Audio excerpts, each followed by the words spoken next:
কারোর সচ্ছলতা তার আর্থিক অবস্থার উপর নির্ভর করে না, বরঞ্চ তার চাহিদার উপর নির্ভর করে। বলছে কি যে কারোর সচ্ছলতা তার আর্থিক অবস্থার উপর নির্ভর করে না।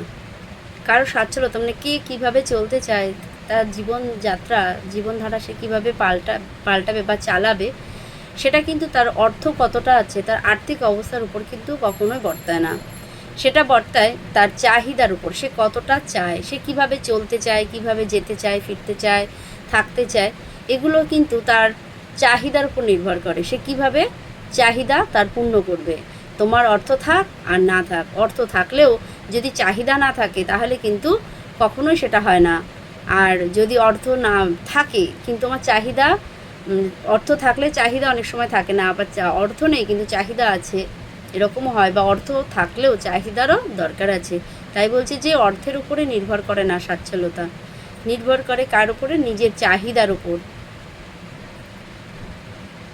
আর্থিক অবস্থা যতই ভালো হোক না কেন, তাতে যদি ব্যক্তির চাহিদা পূর্ণ না হয় তাহলে সেই ব্যক্তি কখনো সচ্ছল হতে পারে না। বলছি কি আর্থিক অবস্থা যতই সফল হোক না কেন, সে আর্থিক অবস্থাটা যত ভালো হোক না কেন, তাতে যদি ব্যক্তির চাহিদা পূরণ না হয়, বলছে কি চাহিদা পূরণ, বলছে কি আমার যত বড়ই অবস্থা ভালো হোক না কেন, যত আর্থিক অবস্থা আমার ভালো হোক, কিন্তু আর্থিক অবস্থা ভালো হলেও যদি আমার নিজের যে চাহিদাগুলো পূর্ণ না হয় তাহলে কিন্তু সেই ব্যক্তির কখনোই সচ্ছল হতে পারে না। সে ব্যক্তি কখনোই সচ্ছল হতে পারে না। যে চাহিদাগুলো আমার আছে সেই চাহিদাগুলো যদি আমার পূর্ণ না হয় তাহলে যত বড় অর্থই থাকুক না কেন সে সচ্ছলতা কখনোই পাবে না। তাই সচ্ছলতা কখনোই কিন্তু অর্থের উপর নির্ভর করে না, এগুলো নির্ভর করে কিসের উপর, যার যার নিজের চাহিদার উপর। চাহিদা যত বেশি তত কিন্তু তোমার সচ্ছলতা, তোমার যত যেরকমভাবে সচ্ছলতা আসবে চাও তুমি, সেইভাবে কিন্তু তোমার চাহিদাগুলো বাড়বে। চাহিদা তোমার যেমন হবে তেমনি সচ্ছলতা হবে। সচ্ছলতা কখনোই অর্থের উপরে গিয়ে নির্ভর করতে পারে না, হয় না কখনো।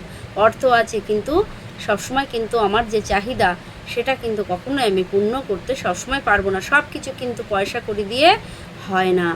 তাই আমরা সর্বক্ষণ কিন্তু এটা ভাবতে পারি না যে আর্থিক অবস্থা ভালো হলেই আমার বুঝি সচ্ছলতাটাও ভালো হবে।